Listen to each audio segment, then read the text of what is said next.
만 생각을 해보면 무조건 이득이라고 할 수가 없어요. 그러면 차라리 거주주택을 양도를 할 때는 비과세를 받지 말고 과세를 하고 양도 차익이 작으니까 세금 조금 나오겠죠? 그러고 하고 그 다음에 이제 임대주택 중에 하나가 조정 대상 지역이 아니기 때문에 보유 기간이 2년을 충족을 했고 그렇게 되면 양도를 할 때 요거에 대해서 이제 비과세를 받을 수 있는 그런 상황이 될 수도 있겠죠.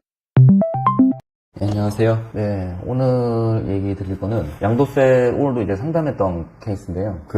이제 장기 임대 사업을 하시는 분들은 이제 거주주택 있을 때 거주주택 비과세 받는다라는 거 다들 알고 계시죠. 근데 이 거주주택을 비과세 받는 게 무조건 좋은 경우는 아닐 수도 있어요. 그래서 그거에 대해서 얘기를 한번 드리려고 하는데, 그러니까 이런 상황입니다. 예를 들어서 임대 사업을 하고 있는 주택이 2개가 있고 거주주택이 1개가 있어요. 그러면 거주주택을 양도를 했을 때 비과세 받고 임대주택에 대해서는 이제 뭐 8년 이상 되는 사업을 하면은 장기보유 특별공제에 대한 특례 정도로 이제 혜택이 있을 수 있는데, 그것도 그거지만 예를 들어서 양도 차익 자체가, 그러니까 처음에 취득했을 때보다 판매가가 거주주택이 더 작을 수가 있잖아요. 작고 그 다음에 그 임대주택 중에서 1개가 엄청 이제 그 양도 차익이 클 수가 있잖아요. 그러면 만약에 거주주택 비과세 적용을 받아버리면 나머지 임대주택을 양도를 할 때 거주주택 그러니까 비과세를 받고 나서 부터 양도 거주주택 양도하고 나서부터가 그 임대주택을 양도할 때까지가 양도 차익이, 그게 비과세 받고, 그럼 그 전까지는 비과세를 받지 못해요. 양도 차익이 그대로 이제 과세가 됩니다.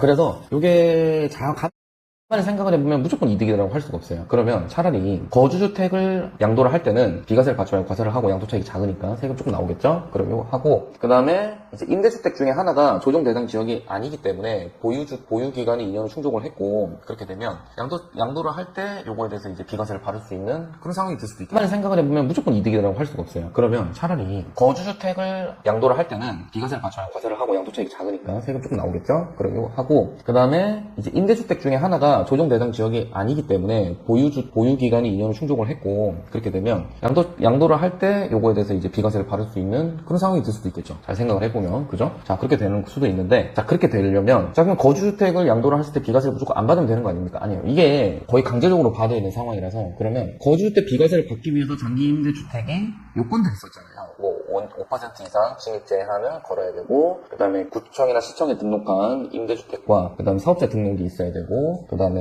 그 의무임대 기간을 갖다가 충족을 해야 되고, 뭐 이런 여러 가지 요건들이 있는데 그 중에 1개를 깨버리는 겁니다. 깨버리면 거주주택 비과세를 강제로 못 적용하고, 요거는 양도차익이 작으니까 작은 대로 양도세를 내고, 임대주택에 대해서 조정 대상 취득 당시에 조정 대상 지역만 아니면 이제 처음부터 1세대 주택 비과세를 받을 수가 있게 되는 거죠. 그래서 저도 이제 생각하는 요 케이스가 괜찮은 것 같아서 한번 얘기를 드려봤습니다. 다주택자 분들은 전략을 어떻게 짜느냐에 따라 양도세가 정말 차이가 많이 나니까 요런 것까지 감안을 해서 상담 신청해 주시면 제가 도와드릴게요. 감사합니다.